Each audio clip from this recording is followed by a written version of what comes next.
Two. Hey, everybody. Welcome to another episode of Dirtbags and Pinstripes. Joined as always by David Swor. I am DJ Cox.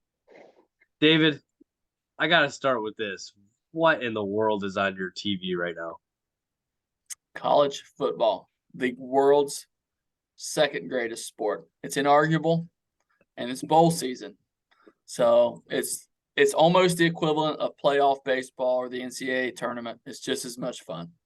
Oh, my goodness. What teams are you watching right now? Whoever's playing right now, it's North Carolina and Oregon. Oh, well, that's a little bit better than the one you were watching 5 minutes. Man, that Arkansas Kansas game, that'll be like ESPN Classic or whatever for years to come. 55-53. Oh, I just get dumber every week, Gus. I don't know what to do with DJ, myself. you watch grown men ice skate to 1-0 games. Wow. Those are men, David. Those are men right there. They get cut in the face by skates, take 100 stitches, and go out and play the next period. You know, There's like four people in America that watch that sport, and you're one of them. Well, David is enjoying some college football in the background here. Tonight is a Yankees show, and with us tonight is Gus Hernandez. Gus, thanks so much for showing up tonight. We really appreciate it, buddy. Hey, thanks so much for having me, guys. Excited to be here. Gus is a former teammate of ours at Tennessee Temple University. He is also, like David, a big Yankees fan, which I have tried to get over that fact and befriend these guys, even though they are Yankees fans. I've tried to get over that and encourage them in their lives to better make better decisions, but it just hasn't worked. So on we go. And tonight we're going to talk a lot of Yankees, guys. So it's going to be a lot of fun. At the end of the show, we'll talk about Gus's baseball career. One of my favorite things is to hear about everybody's baseball journey in their life. It's everyone's got a different story, and we're excited to hear yours tonight, Gus. So we will start, Gus, with the 2020 Yankees season. So I know this is a very broad question to start with. 99-63 season, first place AL East champions, and then ran into a juggernaut that is the Houston Astros, got swept after defeating Cleveland in the first round, 3-2 in that series. So what were your overall takeaways from the 2022 season? Obviously, Aaron Judge, etc. Go ahead, buddy. Man, let's see. Well, one, it was really cool to see Judge with his performance this season. I mean, 62, that was pretty special. I mean, the last few weeks of the season, so much energy and excitement around baseball. So you just love that for the sport. Like, just everyone was tuning in, everybody's curious, tracking it. It was really fun to watch. I think, as a Yankees fan, anytime you don't, go to the World Series or even win the World Series, you're still disappointed. And I think my takeaway is good season, disappointing playoff run. I just feel like the bats went really cold in the playoffs. We had some decent pitching performances, but just couldn't put up offense. That would be my take. David, do you know the only other time in Yankees history that they did not make the World Series? So I'm saying, like, from 2009 to 2022, this has been a big drought. What's the other big drought in Yankees history with not making the World Series? The late 60s and 70s, early 70s, right? That was one of the big droughts, but think a little closer to The 80s Dude, and yeah, 90s. I would Yeah. say Don Mattingly's career. Yeah, Yeah. Mattingly's career. Yes. That's what it. I think of. It's like one of my favorite players, but he never made it to the World Series. Yep. 100% correct. 82 to 1995, there was a 14-year gap in the World Series appearances. 1903 to 1920 is their longest one ever, but that's when they had their start. So that doesn't count as much. That was obviously before Babe Ruth came along. So this is the third longest drought of them ever making the World Series. And my thoughts to both of you, and I'll start with you, Gus. Is Aaron Boone the man moving forward? Yes or no? No. Then why not? Man, I think he fails to prepare the team for a playoff series. I sometimes question just his in-game decisions. Just some of the strategy, even from what we were talking about with even setting the lineup and thinking through. It's like too gimmicky, too inconsistent. It's like, man, I don't know what's going on, but he's just not getting certain things out of his players. He's just failing to either prepare them mentally, prepare them situationally for what's coming up in these playoff series. But I would say no. David, what do you think, bud? I'm going to say no too. You know, I've been a huge critic. I 100% agree with what Gus just said about the gimmicky lineups. I mean, think about it. He let Matt Carpenter come off of the DL and face Justin Verlander in his first games back. Like, what are you doing? It's like do or die game, and you're starting. I love Matt Carpenter. That little section that we had him was awesome. But let me ask you this, DJ. You're a Dodger fan. Is Dave Roberts the man for the job? Because if we're judging by wins and losses and all that, Aaron Boone's been pretty successful. 99 wins. He's been to the ALCS 2 or 3 times. I'm not sure. Hadn't got over the hump. So is there any difference between Dave Roberts and Aaron Boone? And is Dave Roberts the man for the Dodgers?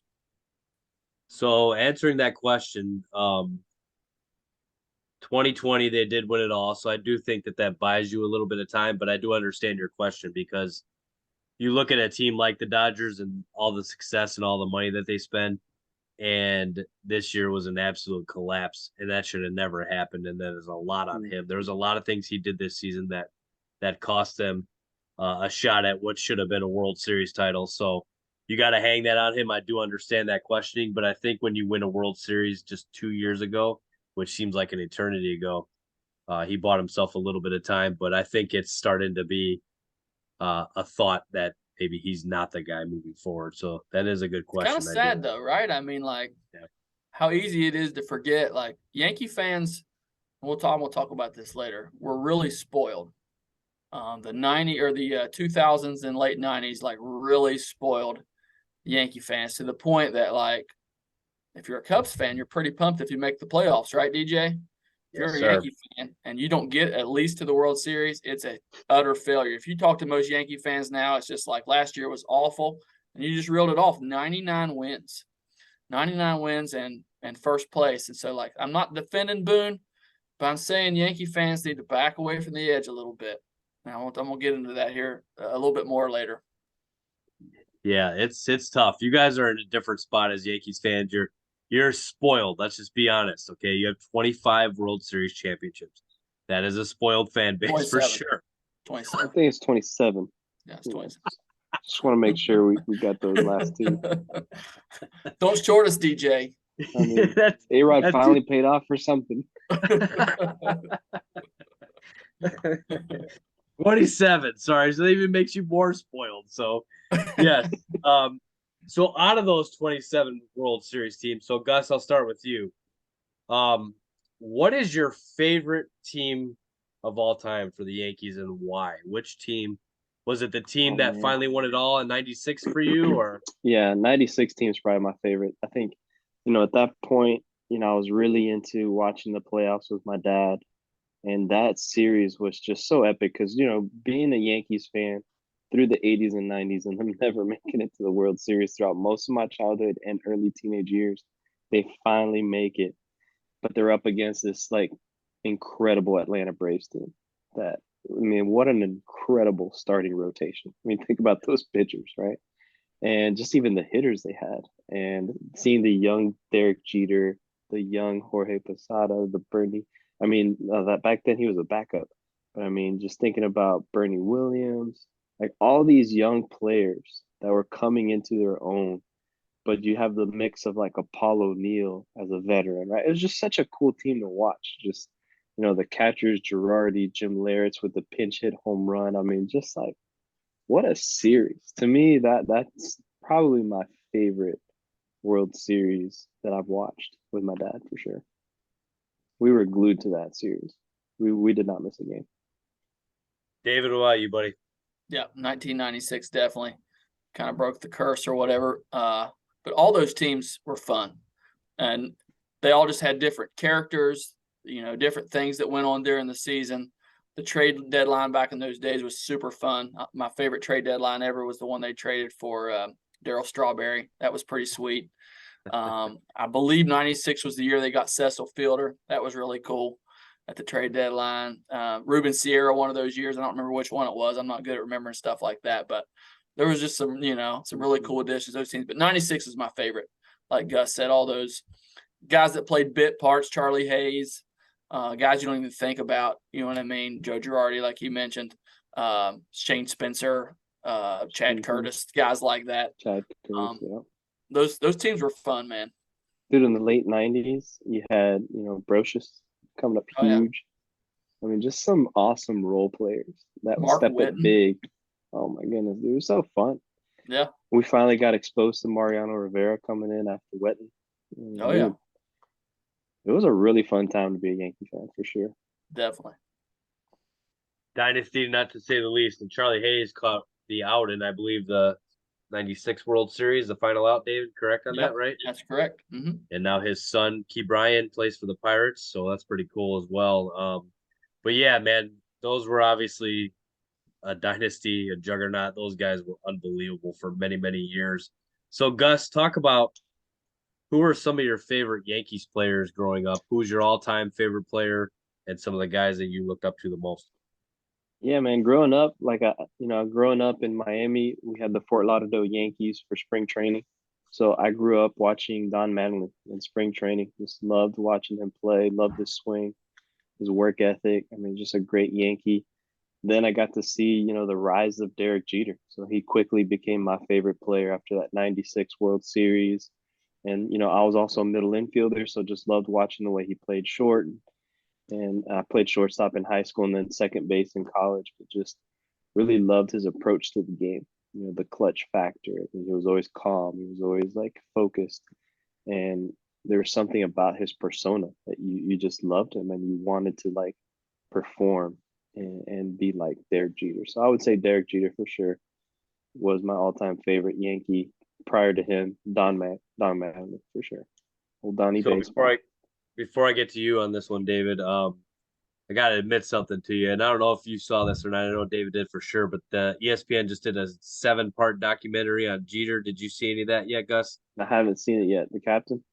The captain, yep. I need to watch it. I just finished watching the Nolan Ryan documentary. So I heard that was phenomenal. So it was awesome. I gotta check that one out too. But I gotta admit, guys, I was looking over it. I was gonna start watching it, but I saw the first one was like 4 hours, and then they were like 2.5 hours, like last six. I'm like, I am not that big of a Derek Jeter fan, so I'm not spending 14 hours of my life on a guy that I rooted against my entire life. So I'm not going to do it. And I quickly deleted it. I'm going to try to find something on, Ernie Banks or something fun like that. So go back to the Cubdom on Marquee Network or something and spend some time on that. But David, some of your guys, I already know the answer, but some of your guys growing up Yankees.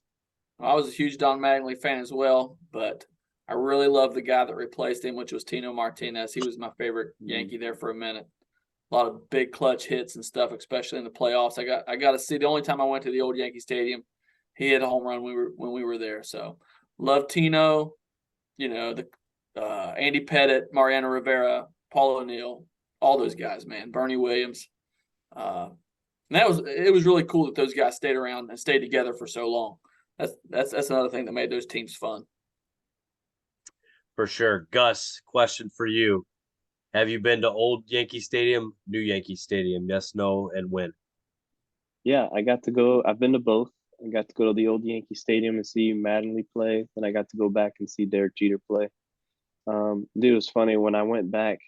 It was against the Oakland A's and Jose Canseco, and it was so awesome because I was sitting in like that first base foul line close to the outfield. So Jose was there, and just hearing Yankees fans taunt him when he was in the middle of like some controversy with Madonna, and it was hilarious.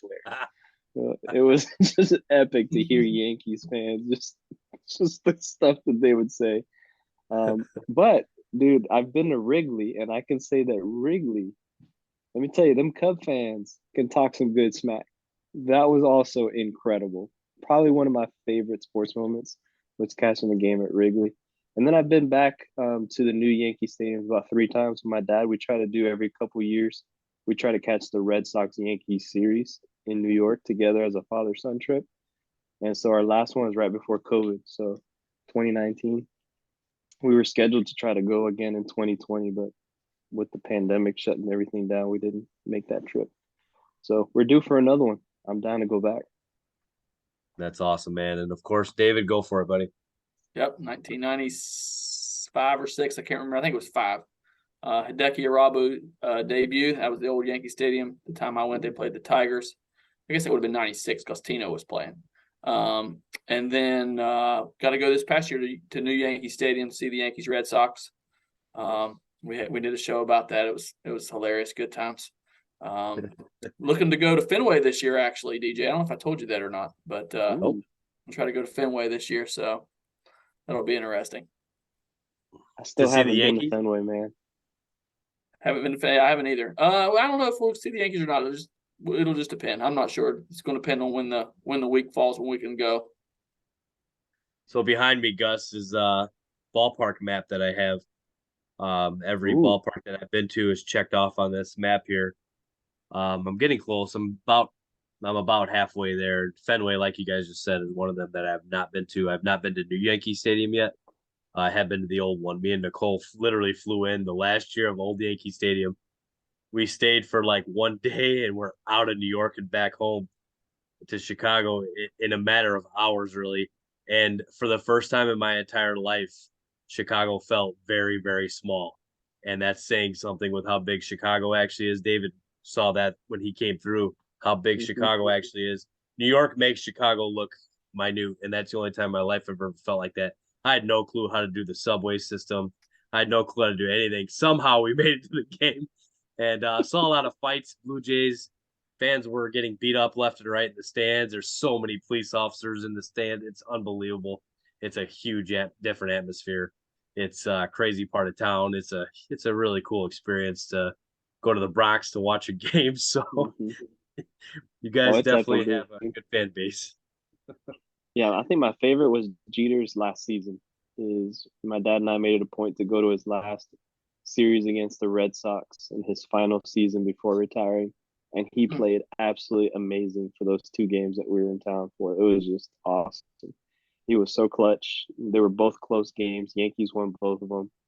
It was the energy was unmatched. It felt like a playoff game and it was a regular season game. That's one of the things that I love about that rivalry. Even a regular season matchup against those two feels like you're watching playoff baseball. I mean, there's so much energy in the crowds. Even on the subway on the way to the game, there's trash talking. You see a Red Sox jersey, people going crazy on them. It's pretty amazing. That was awesome. That is awesome. So let's get on to the 2023 Yankees here, guys. With looking forward here to baseball starting up here at the beginning of April with the 2023 Yankees. And obviously everything is not completely done yet, but a lot of places and teams are falling into almost their entire rosters by now. There are going to be obviously some more moves to this Yankees team, I believe. But as they are put together right now, my first question, I guess, is the re-signing of Brian Cashman as your GM. David, I'll start with you on this one. Happy? Yes or no, and why? No, ready for a new direction. I think Brian Cashman's magic has worn off. His moves at the end of last year definitely messed with team chemistry and took a while to come back from, and none of them worked out. He's been kind of a magician in the past, so I want to give him his due. He traded nothing for Bobby Abreu. He traded nothing for Anthony Rizzo. And we could go on forever. He's been a magician, but the last few trades he's made haven't worked out. And so I would be for moving in a new direction personally. Gus? Yeah, I'm going to agree exactly with what Swor said. I mean, I think you got to give him credit for some of the moves he has made in the past. But just recently, I just have felt like it just messed with team chemistry. That's a great way to explain it. I didn't like some of the moves, and I think his time should come to an end soon. So here we go into the lineup a little bit, guys. Let me start with this. I'm going to talk about the lineup a little bit. I got a question for both of you right now as it stands. So, David, I'll start with you on this one because we're about to start the whole Hall of Fame debate here in a couple weeks, maybe next week. We'll get to it. But When you think of Giancarlo Stanton right now as he is, do you think he has had a Hall of Fame career to this point? Yes or no? No, but he's got a very good shot at it. That's what I'll say. People, because he played in Miami and not a big market, he did some things that didn't probably get recognized pre-Yankee. And then I think because of the contract that he signed, he's not recognized for the good things he did while he's been a Yankee. And so I think he's probably actually underrated a little bit. But if he's going to be a DH, he's probably going to have to smell 550 homers or something to probably really get a good look at the Hall. And that's in reach. You don't think 500 will automatically get him in? Probably. It probably would. It probably would. But again, people are going to say, "Oh, he's a stats accumulator," right? We're going to start getting into that argument. I think if a guy hits 500 home runs, you're in. That's what I personally think. But we can we're going to get in the weeds here, DJ. We can make up reasons for Bobby Abreu to get in, but a guy that hits 500 homers, we'll make up reasons why he can't. I think Giancarlo is probably a little underrated, but I think his career is quickly headed the wrong direction. You don't. Okay, so that's a good. That's where I was kind of going with this. So he has 378 career home runs as a 32-year-old. Okay, so if he stays DHing, let's just say he goes 6 or 7 more years, he racks up. I mean, if Giancarlo stays on the 30 homer pace like he's been pretty much every year, he stays healthy and plays at least 150 games, he's going to get 30 every year with the way he hits the ball. That's 500 easy. So that's kind of where I'm going with this. I think eventually he's going to get that. Do you think there's that much gas in the tank? Are you guys confident in Giancarlo Stanton moving forward to protect Aaron Judge, Gus? No, I think he has had some flashes in the past of being a very feared and dangerous hitter, but he goes through too many streaks or these 2 big droughts where he looks like he's just swinging and completely guessing at the plate. And so he can hit the ball absolutely hard for sure. I mean, that's one of the most powerful swings I think I've seen in the non-steroid era, right? Yep. I mean, I agree. the exit velocity off that man's bat is ridiculous. And yet there's some at bats where he completely swings and misses at a ball. And you're like, what were you swinging at? And so to me, it's like pitchers no longer fear him like they did earlier in his career, where he would just come up to the plate and I was like, oh my gosh, I mean, he was going to hit a bomb. And now it's like, I mean, he'll hit 20 and 30 home runs for sure, but who does it in this new era of baseball, right? I mean, there's so many guys in your lineup that are going to drop 25, 30 bombs. It's no longer like superstar status for the amount of money he's making. I think he's still a good hitter. Definitely can hit the long ball. But again, look at the batting average the last couple seasons. It keeps getting lower. So David, I'm going to double up on this question to you. I'm going to ask you the same question. You were shaking your head pretty hard no on this one with Stanton. So if Stanton, start talking about Stanton for a second and then answer the question of who protects Judge in this lineup, because that's my big issue with this team so far.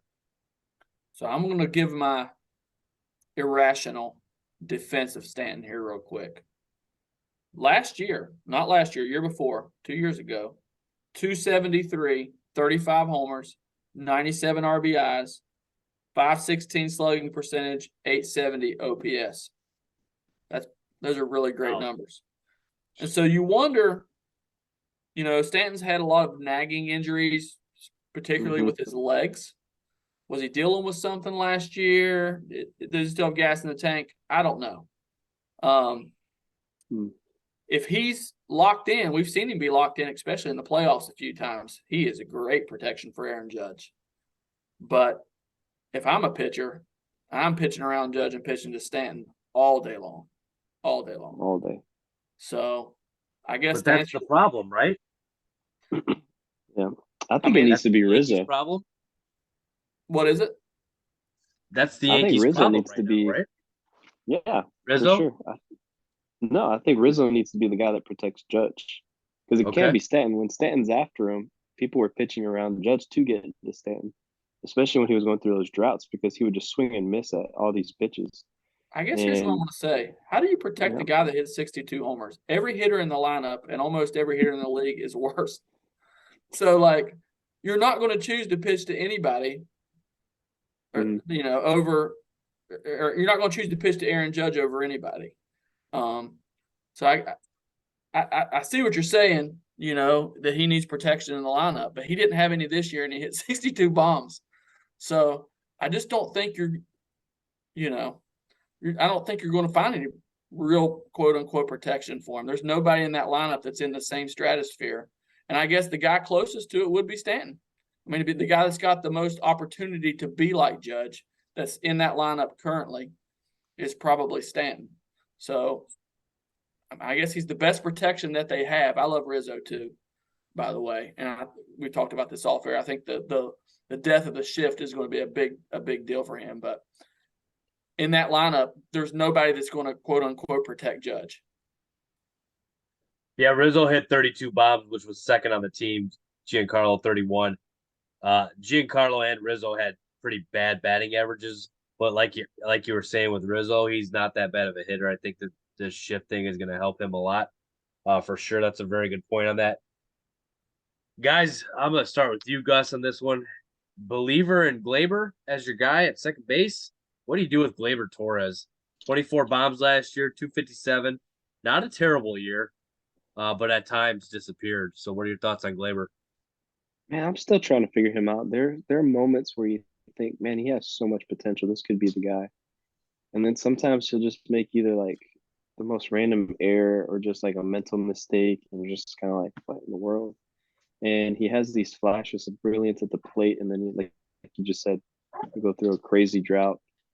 I don't know. I'm still wrestling with that one. I feel like he's still young. What is he, like 26? Yep. Um, I don't know. I feel like he has potential. That's where I question the Aaron Boone stuff, right? You see raw talent there. So what's being done to develop him as a player to push him to that next level in his career? I don't know. I feel like he has incredible talent, has power, has pop for the second base. Decent fielder, not great fielder, but he gets the job done. Not sold on it, but not opposed to it either. It's kind of like open. He ain't no David? Derek Jeter for sure, as far as carrying the team and being like that guy you look to in the infield. He No, doesn't have that for sure. definitely not. David, your thoughts? I think Gleyber Torres is very underrated. I think his rookie year or whatever, second year, whatever it was, when he hit 38 bombs, set a mark that's probably unattainable for him. But if you start listing top second baseman in the league, he's in the conversation of the top, 6, 7, 8. I don't know. I have to sit down and write it down. Out of 30, however many teams there are, I don't even know. Was it 32 teams now? 30 teams, I can't remember. But anyway, he's 26 years old. I know I've heard, rumors that they were going to trade him. I think that is nuts, because who are you going to put there? One of the rookies, IKF. You could play LeMahieu back there. Is that an upgrade? No. So I think Gleyber Torres, he's starting to get a little more expensive. I think that's weighing on him a little bit. I think he's going to make about $10 million this year. But I haven't heard anybody give me an explanation of a better option that's actually attainable. So I'm pro Gleyber Torres. He does have brain farts. Does things sometimes. He's not a hustler. But man, 24 home runs out of your second baseman, and we're complaining about it. I think that's crazy. So you're welcome, guys. Gleyber Torres, Josh Donaldson, DJ LeMahieu, all drafted by the Cubs, by the way, and Anthony Rizzo, centerpiece of the team for years. So you're welcome. Anyway, you can have Donaldson back. I'll just throw that out there. Was Gleyber part of that Chapman trade? Segue. Yeah. All right. He was part of that Aroldis Chapman, right? That's how you got Gleyber. Yes, that's exactly, and that worked out. Hey, but you guys got your World Series, so at the end of the day, you break the curse. It's worth it. Yep. You can't ever do the Gleyber thing with the Cubs because we got a World Series out of it. So It's all good. I totally am okay with it. Even though he is a stud and he would look really good at second base right now to go with Dansby. But yeah, so David, you segued right to Josh Donaldson. What do you do with him? Do you push him aside for IKF? Do you bring in LeMahieu in his spot? Do you even start him? What do you do with him? Situational? A lot of guys like that on this team. Well, Aaron Boone has a Donaldson man crush. I think that's documented now. If I'm coaching that team, yes, I'm shuttling him off. I'm probably playing LeMahieu at third. You could play IKF at third if you needed to in a pinch. Donaldson really gets under my skin, just to be honest. He's just a jerk. And he is special at third base as a fielder. If you've watched him at all, DJ, he is phenomenal third baseman.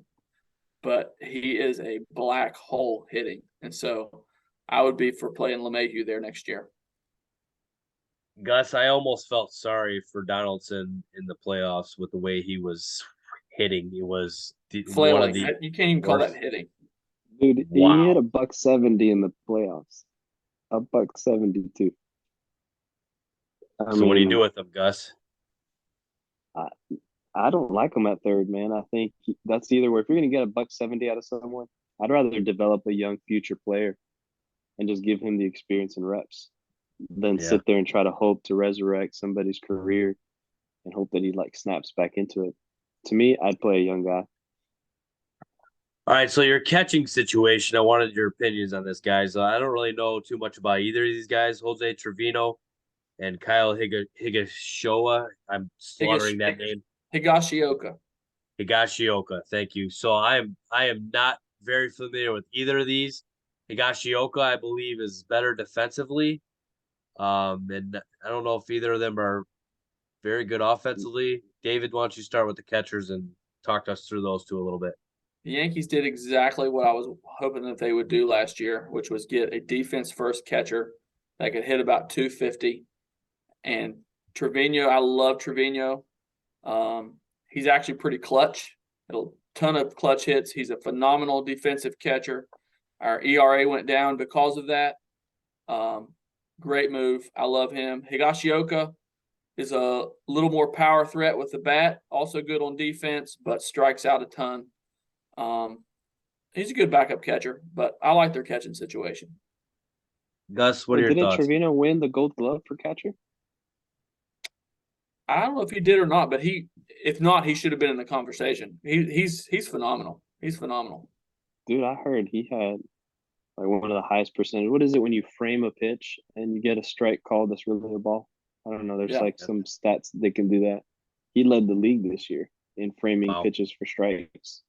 So I mean, you're absolutely right. I think they went for a defensive first catcher. He's incredible behind the plate. I like Trevino a lot. Gold Glove winner, DJ. Yeah, he was. won the Really? Gold Glove this year. So as far as Yeah. defense, man, that he set the standard there. I love that move, and I thought he was great behind the plate.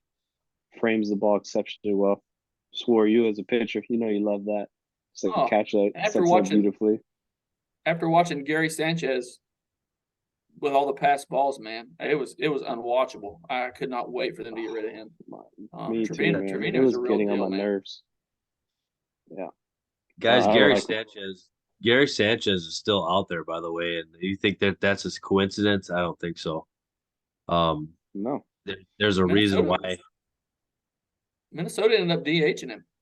Yeah, yep. I mean, of course they said his defense. I read a thing today that said his defense was really improved, but man, if you watched him try to catch like Aroldis Chapman or anybody that had a bunch of movement, it was brutal. It was absolutely brutal. So bad.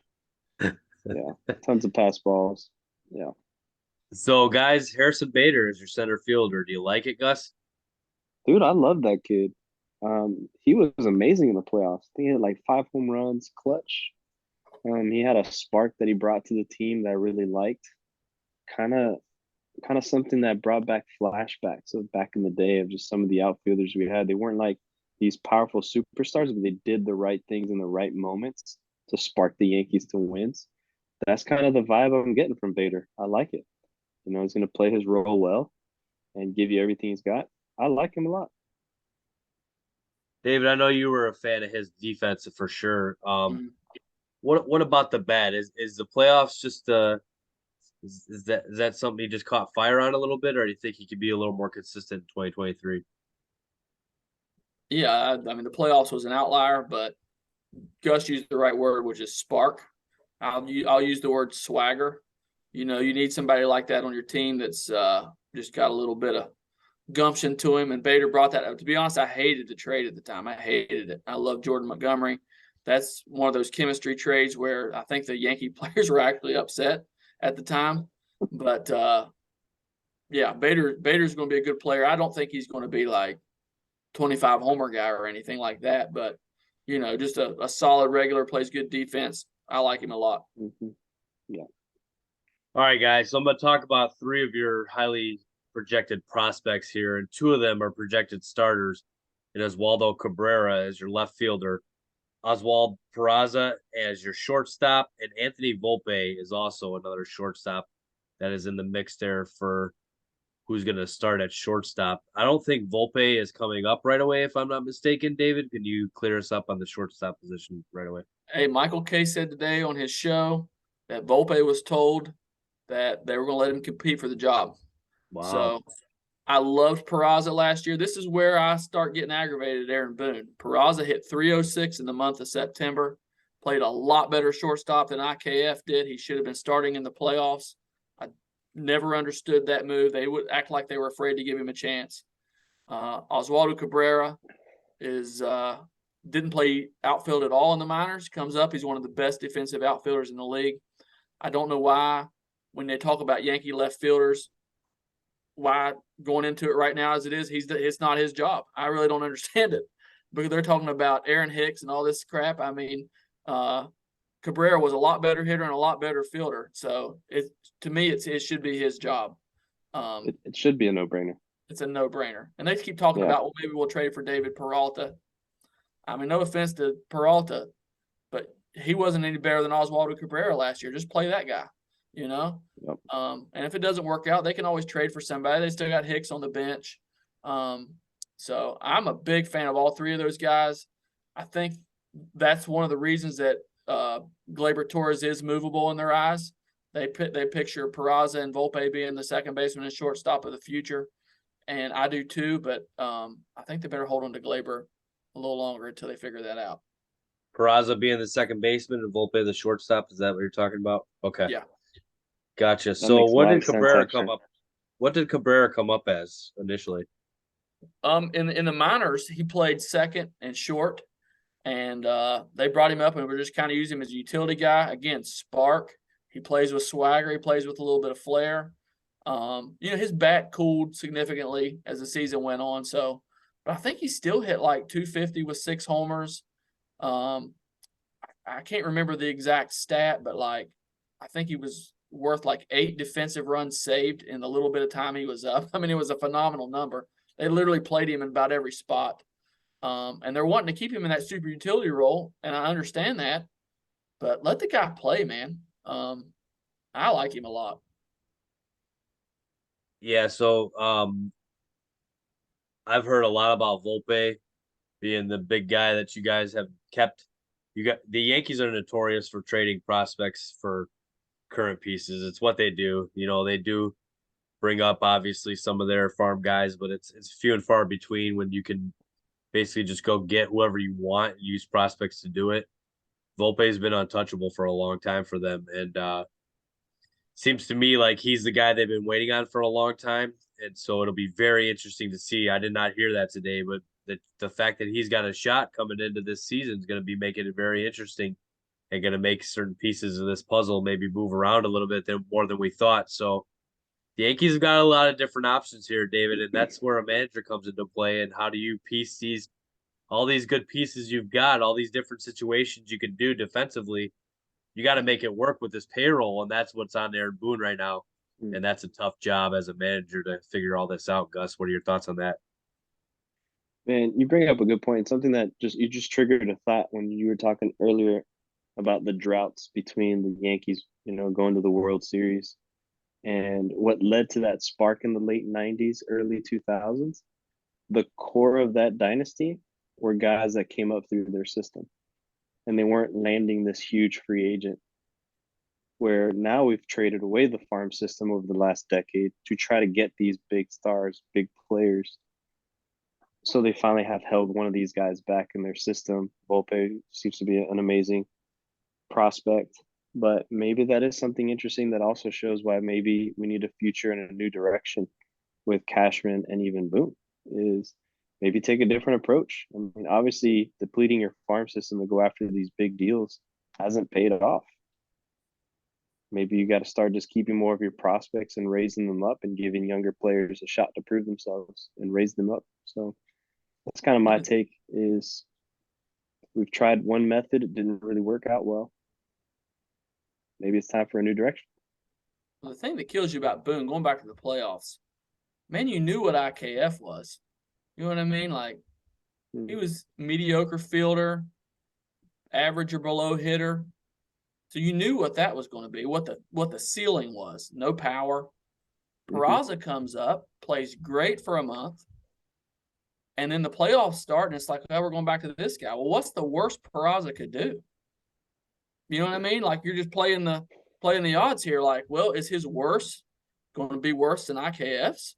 And IKF was struggling upstairs, man. The fans had gotten on him, and it just blew my mind that they refused to play Peraza. It just blew my mind. Yep, that's a tough one, man. It's one of those decisions from the playoffs that are baffling. Yep, and they struggled offensively mightily against the Houston Astros there. So, guys, I got a little trivia for you since we were just talking about this. So I want a guess from each of you on this. Out of the 40-man current roster for the Yankees, how many of them are homegrown out of the 40-man? I'll start with you, David. What's your guess on that? I mean, I'm going to have to think through the roster here. So first is not. Are we counting Glaber since he was in their system? Yeah, on the current 40-man roster. So if they're on the 40-man roster right now, how many of those guys are homegrown? I mean, we're counting Glaber as homegrown since they traded for him? No. Second base is not. Shortstop is not. Third base is not. Left field, I guess we're going to say Cabrera is. Yeah. Center field is not. Right field is. Giancarlo is not. I'm going to say 5. 5? What do you think, Gus? Let's say 10.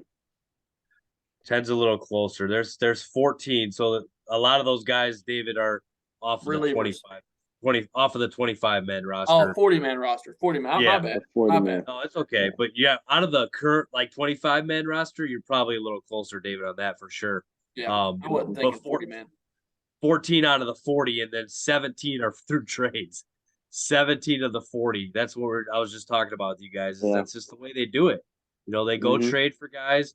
They have 7 free agents, 17 from trades, 1 from waivers, 1 from Rule 5, and then you got the 14 homegrown. So that makes up your 40-man roster. And so that's what the Yankees do, man. This is nothing different from what they're normally build this team through. And I don't know, guys. I'm not going to bash on your team or anything. I'm just wondering. It's been since 2009, and it's not working, and that's an awful long time. I mean, we've seen a lot of teams win World Series from the time that they've even been in one, and it's with a high market team like this, there's got to be blame somewhere, and it's been a really long time. So something's got to change, and I don't know if this current roster has constructed.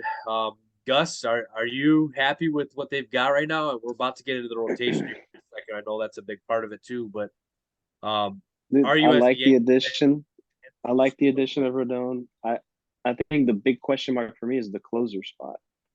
Is like setting up the ending of a game and finishing strong. It was so weird to go into this playoff and not even know who was going to close the game. Wandy Peralta, baby. It's like, man, you know what it is to like lose your closer right before the playoff starts over like a random dispute. It is what it is. I wasn't the biggest Chapman fan, but at least you knew what his role was and what he brings to the table. And then you start a playoff series and you don't really know like who is the guaranteed closer, like who's the guy. And that's tough for Yankees who grew up watching Mariano Rivera. It's like for such a long season, there was no question as to who you wanted on the mound at the end of the game. It was a no-brainer. We had an answer. After he retired, it's kind of been a hodgepodge and then trying to find who's that guy. We thought it was going to be Chapman. That didn't pan out well. And then to go into that playoff run in 2022, you're like, dude, we don't even have a legit like game plan for the end of the game. That's tough. So I think we need to figure that out. Bullpen's a little shaky, David. I know that rotation we talked about the other day is solid with Cole, Rodon, Severino, Cortez, Montas. I will give you that. That's a solid 1 through 5. You're going to win a lot of ball games with that pitching, no doubt. There's no real doubt about that. I don't think that that's one of their weaknesses or what anybody's really worried about. Obviously, those guys have to stay healthy. Then you have other problems. But I mean, your bullpen. I'm just going to name the Jonathan Loizaga, Clay Holmes, Tommy Kahnle, which I like that pickup. Wandy Peralta, Lou Trevino, Ron Marciano. I probably even slaughtered that guy's name. Albert Abreu and Domingo Herman. Those are your bullpen guys. David, your thoughts on the bullpen?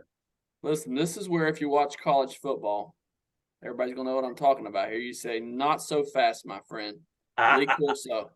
Listen, the Yankees won 99 games last year, and they dealt with a ton of injuries that nobody remembers or thinks about, including me sometimes.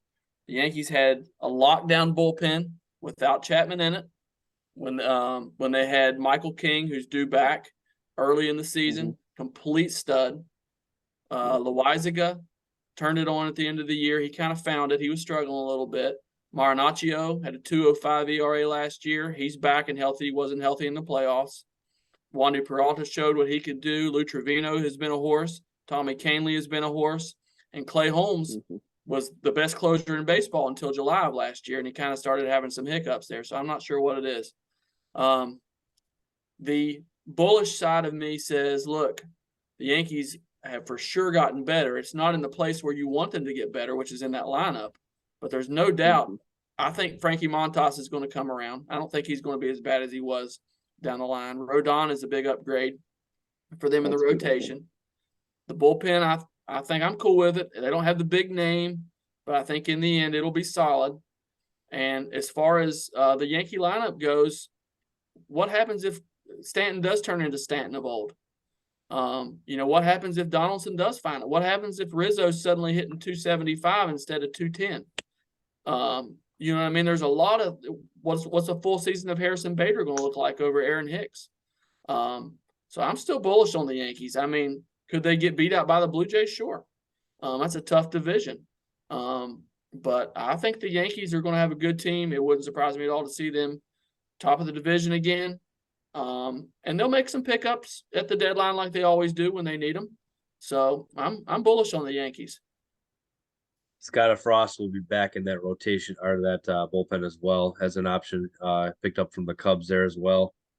For Hayden Wesneski, thank you for that, Gus. That was our number 5 starter now. DJ I think thinks Wesneski's going to win the Cy Young, DJ or Gus. Yep. So give him 5 years, Cy Young, baby. That was for Scott Frost, so thank you. That was a good trade for us. Yeah, but no, I'm with you guys. It's been pretty fun here talking Yankees, no doubt.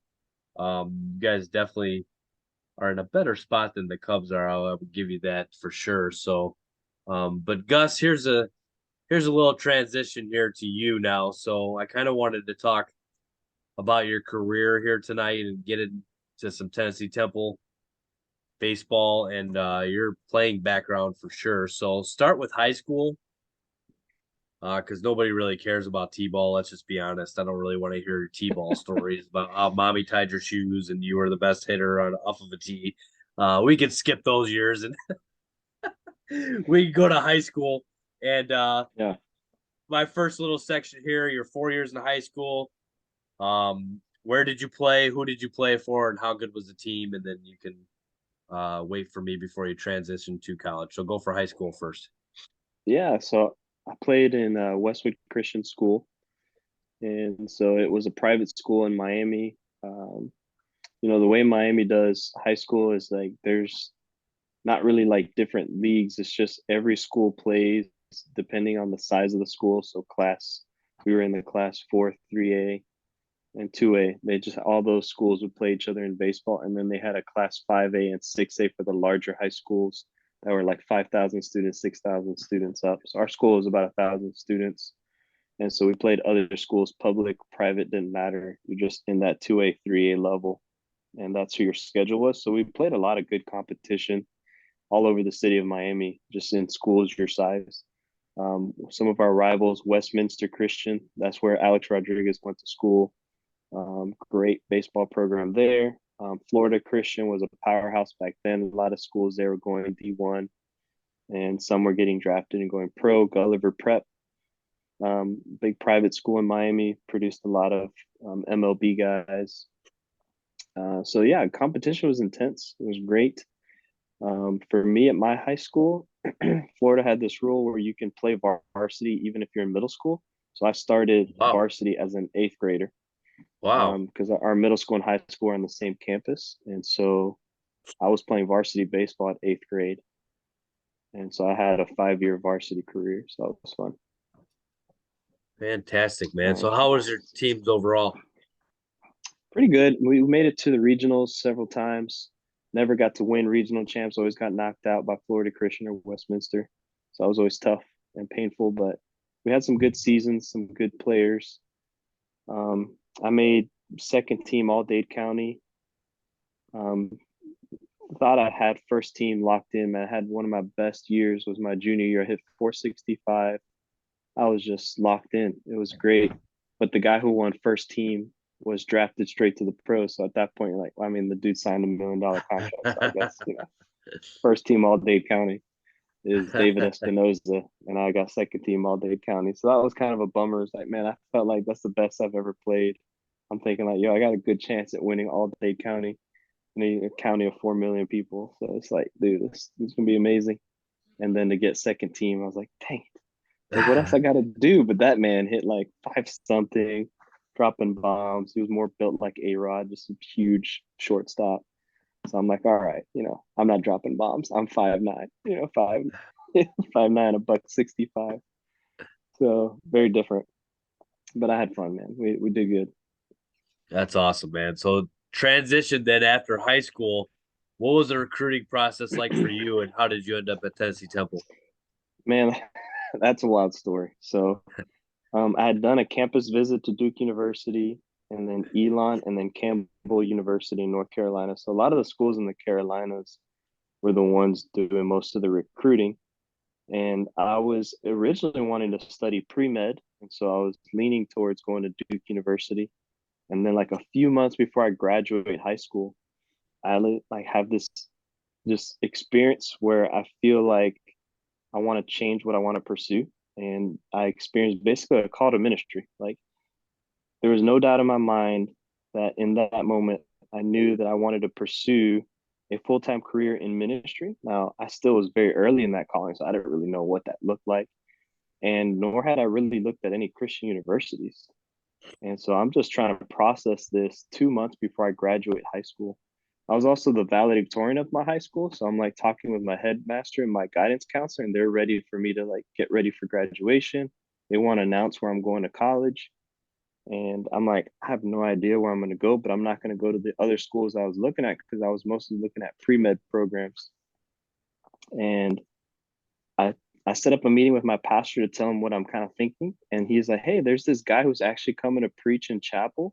You should meet him. His name's Kevin Templeton. I was like, oh, really? I meet Coach T at my school. He's coming to be the guest speaker at chapel, and then he's preaching the sports banquet at our school. And so he's the main speaker for the banquet. He sees the different awards that I win. He asked me what I'm doing with my life. I was like, I have no idea where I'm going to college. And everyone is expecting me to make a decision soon. But I don't feel like going and studying medicine. I want to study theology and ministry, but I don't know where to go. He's like, well, I'm kind of the athletic director of a Christian college in Chattanooga. I was like, really? I was like, do you have baseball? I was like, yeah, we got baseball. I was like, sweet. Can I? He's like, don't worry, I've already called the coach. You'll be hearing from him. So Coach Hawk calls me like the next day and asks for some of my film and stats. And I send him all my stuff. I was like, Coach, I got a 4.2 GPA, so I won't be a problem in grades. I'm very focused and disciplined in school. He's like, well, that's rare. Yeah. I was like, you won't have to worry about me in the classroom. I work hard, I'm gonna do good in school.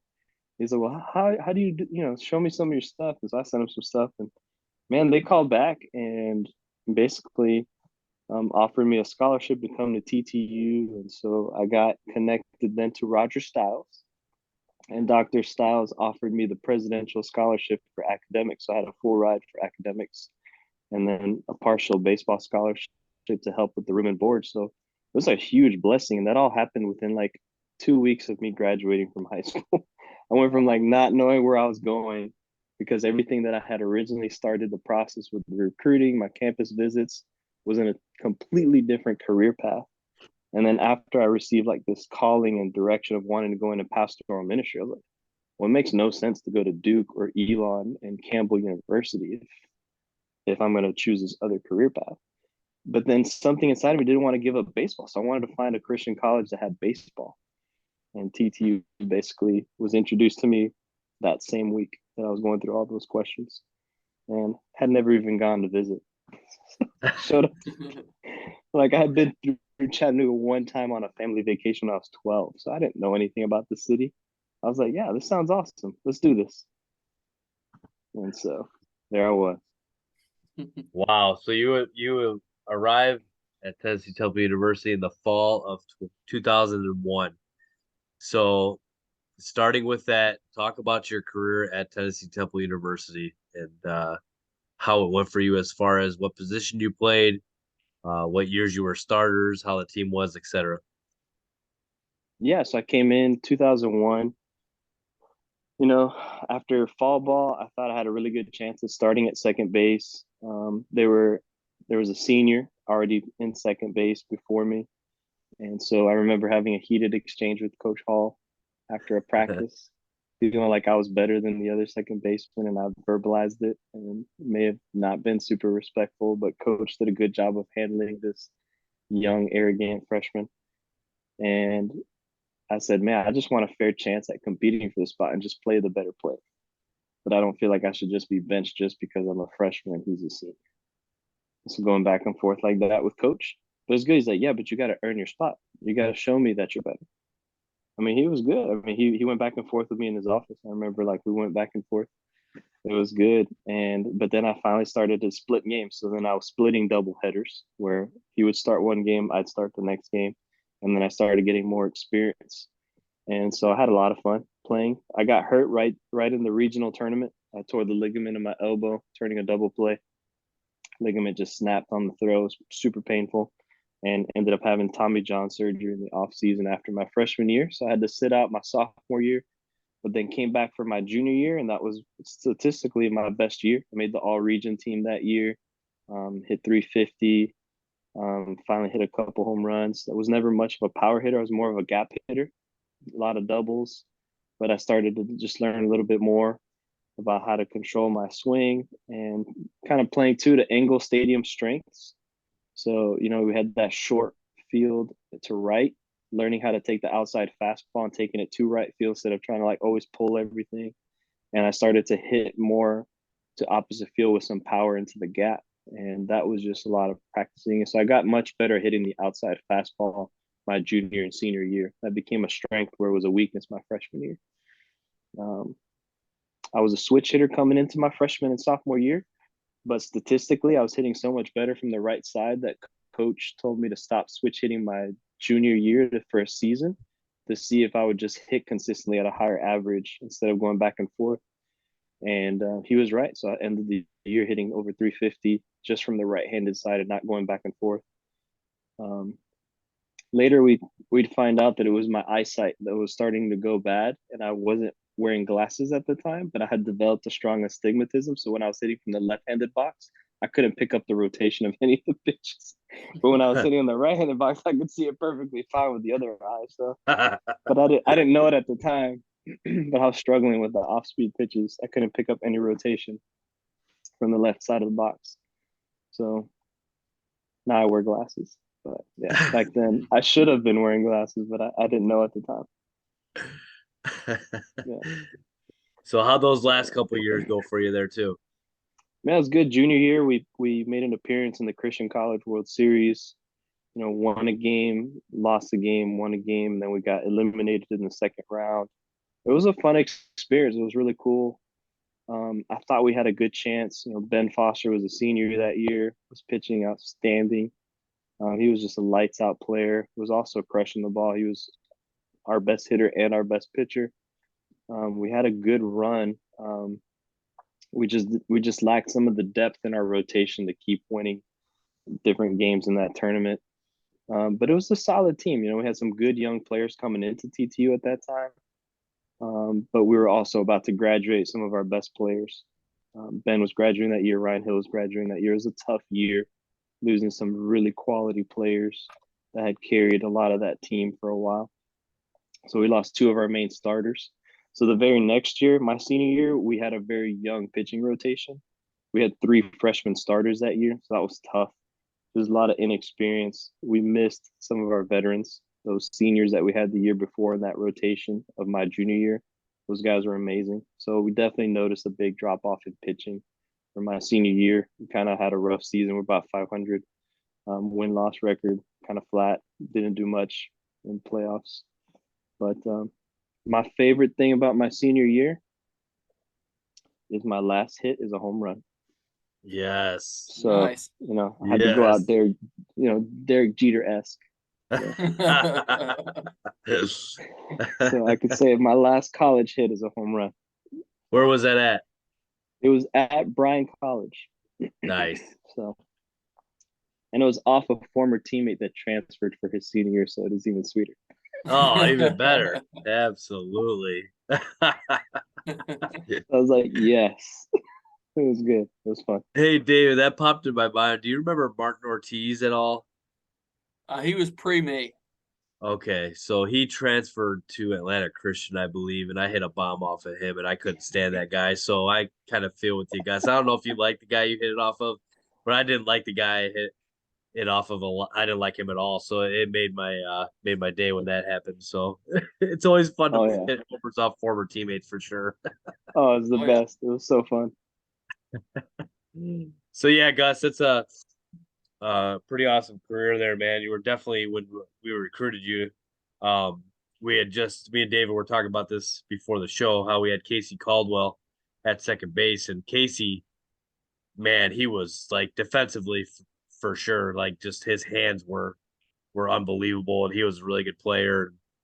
We kind of started to say, how are we going to transition here into another second baseman, and you came along and unfortunately, our senior year, you were out the whole year, which was a bummer for us for sure, because we could have used you, no doubt, man. And that's tough, man. I don't know what Tommy John's like, and hopefully, I'll never experience that or anything like that. Sometimes I feel like my elbow's gonna fall out with all the batting practice that I throw, but hopefully, it never happens to me. I can keep going, but sometimes I wonder how this thing stays attached, man. But no doubt, a great career for you for sure, man. And you got any funny stories or Coach Hall stories or anything like that you want to share with us?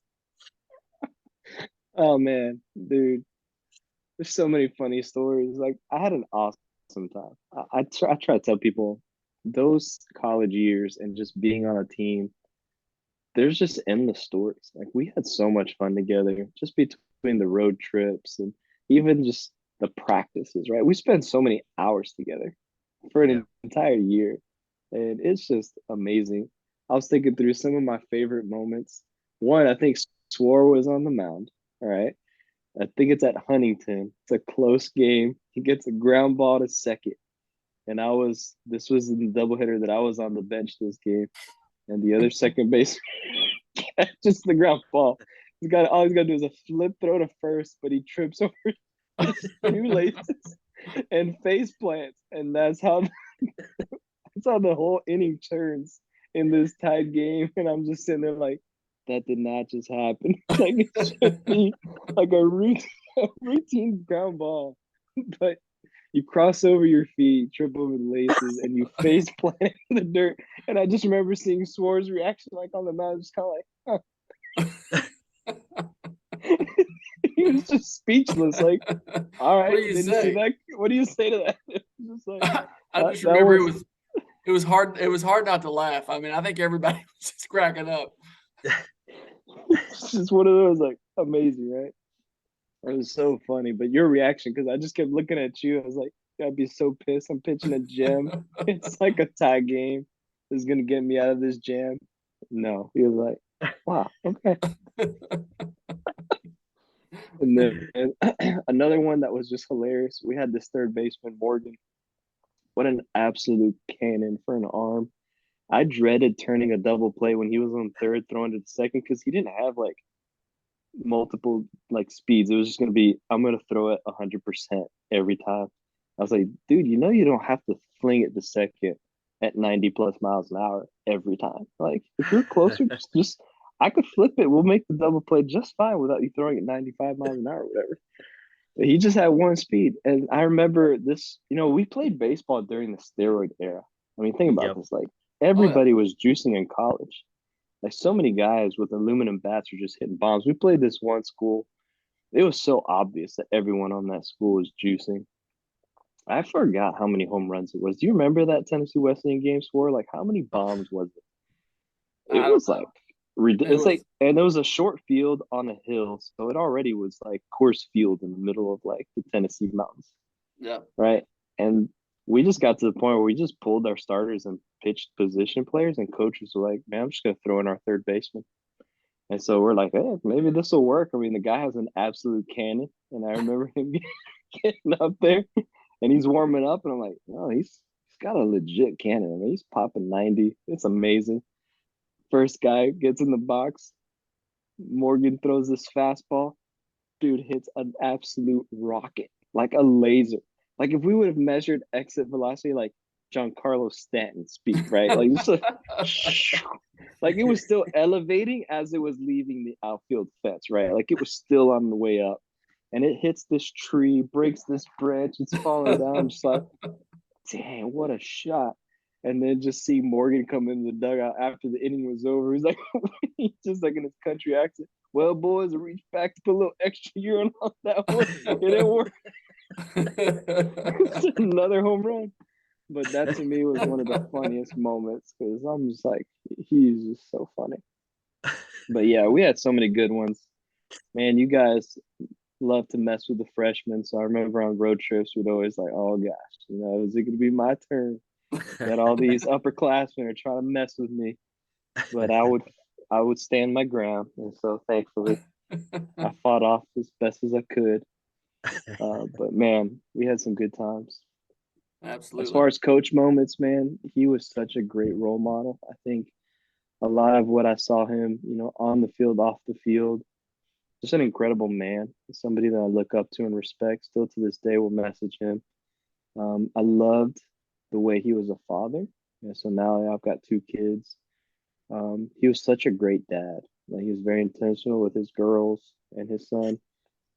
I have two girls, so I think a lot about how he raised his two daughters, how intentional he was with conversations. Um, just somebody that I look up to and admire from just a man perspective, like just a good man.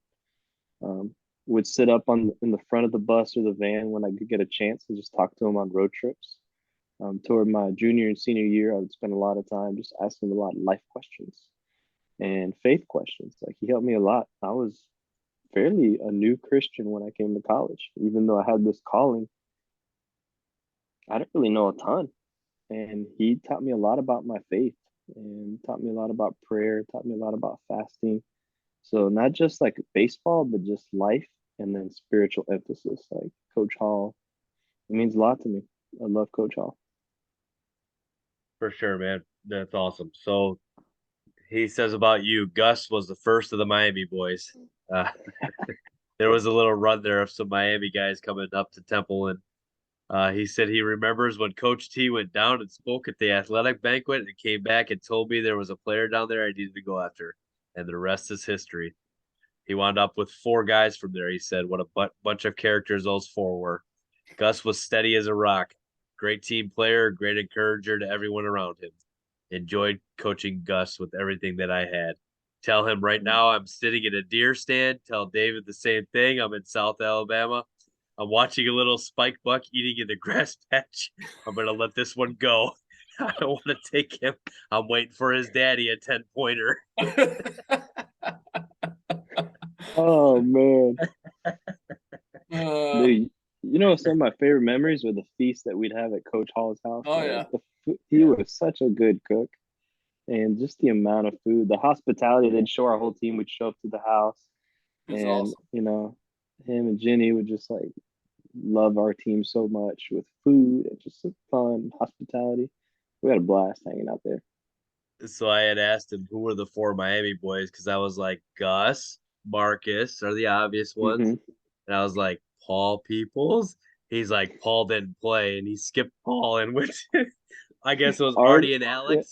Artie and Alex Rizzo, Okay. dude, the trouble. That's when the trouble came. Dude, one thing that was funny for me is like growing up in Miami, more than half of my city is born outside the US, which is rare for a major US city. Yeah. And in my high school, it was predominantly a Hispanic high school. So like 80 some percent of my student body was of Hispanic origin. And so when I get to Temple and I'm the only Hispanic on a baseball team, that was the first for me. I was like, oh, this is different. I'm the only Latino player in this entire college squad. This is weird. Wow, you were, right? Wow, I didn't even Yeah, think isn't of that that. crazy? I have a whole That like is college crazy. baseball roster. I was the only Hispanic. But then when I think about TTU, there were only 8 Hispanics on the campus, and I knew all 8 by name. Really? Yeah, it was like the Hidrogo brothers from Chicago, Junior and Yeah. Adrian. Oh, yeah. Yeah, or we had Luis from Santo Domingo, right? We had Yeah. Mari, we Yeah. had Jenny. I mean, dude, and we had Turtle. Wow. You can name all the Hispanics on a whole college campus back in 2001, right? Crazy how the country has shifted a lot. Mhm. Yes, But I was I didn't very even. culture shocked leaving Miami because I had not left the city much. And so Chattanooga, Tennessee was very much culture shock for me. Yep, But it you was guys for were me nice to too, me. buddy. It was for me Thank you, too. brother. Remember the first time going to the cafeteria and seeing biscuits and this white stuff next to it? And I'm just kind of staring at it. And I think it was Ryan Hill was like, dude, it's biscuits and gravy. I was like, you guys put gravy on biscuits? Like, yeah, try it. It's a country gravy with sausage. I was like, okay. Never had this in my Cuban culture, but I'm gonna try it. It was amazing. Changed my life. Then I get introduced to sweet tea. I was like, this is amazing. This is like the elixir from heaven. Like sweet tea is amazing. Like where has this been my whole life? So yeah, the South was different, but it had some good things. It's a beautiful thing. DJ still don't drink sweet tea. Nah. Nah, He's a Yankee. He yeah. drinks his tea like this. It's hot. Dude, I can't have it no more health wise, right? That stuff will destroy you, but it was amazing. So, Gus, I Good got one stuff. more question for you. Paul Peoples and Alex Rodriguez were best buddies, weren't they? No way. It's too funny. They didn't even go to the So same high school. we would catch David and I talk about this all the time. Like Paul would be in the background on the phone, and we'd be like, "Paul, let's go! Like, what are you doing? We gotta get to practice." He's like, "Oh, hold on, guys, I'm talking to my boy A Rod." Shut up, man! You are not talking to A Rod. He swore that they were best friends. Oh, Like, yeah. No I way. don't know. I have no idea where that guy is. I haven't heard or seen from him since college. Have you? Nah, same. I haven't heard from him. I'm trying to look him up on Facebook, and I'm not finding him. Yeah, no clue. I don't think you're gonna find him there either. I tried once and I couldn't do it, but Maybe his yeah, name wasn't Paul Peoples. maybe Maybe not. You never we're really know.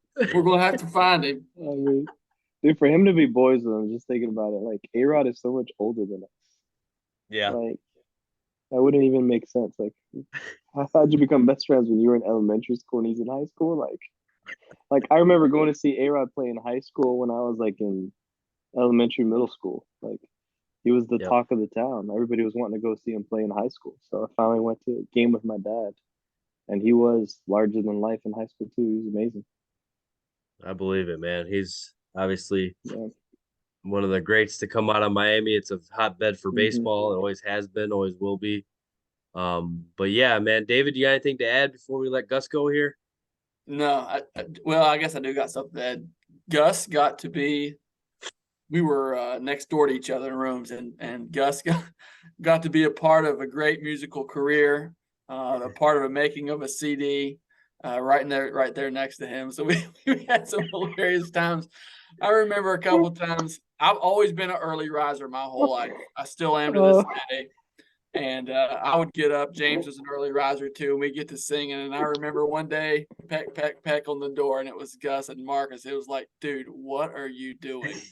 It's Saturday and it's 8:00 and you're singing at the top of your lungs. But anyway, we had some funny times. Oh man, dude, I was just telling somebody this week that we had recorded a Disney album. Oh yeah, oh yeah. They're like, dude, tell me you have that recording. I was like, no, praise God that recording does not exist. At least I don't think It's it does. lost. I had it at some You point. don't want to hear that. Me and Allison were just talking about it. I've lost it. I can't find it. So Thank God. really sad. Dude. Yeah, we sang all the Disney classics for fun just to make a recording. We sold them and people bought them. Okay, so Oh, good times. Of course, Yep. they had to get me to do Under the Sea as the Caribbean flavor for the song. So, such race profile. Oh man. Oh, we had a good time, though. That was awesome. That's awesome, man. Very cool. Well, Gus, thank you so much for coming on tonight. Well, man, we really appreciate it. A lot of fun catching up with you. Haven't seen you since college days. It's been a very long time. And I even had fun talking some Yankees tonight. I'm not gonna lie to you. It's good to kind of take a perspective of two Yankees fans and hear you guys' thoughts on this team coming up here and then thoughts of the past, obviously. And it was a lot of fun. I hope you had fun, Gus. And everybody like our YouTube page. Check us out on Spotify, Dirtbags and Pinstripes. Everybody have a great night. Thank you for tuning in. All right. Take care, guys.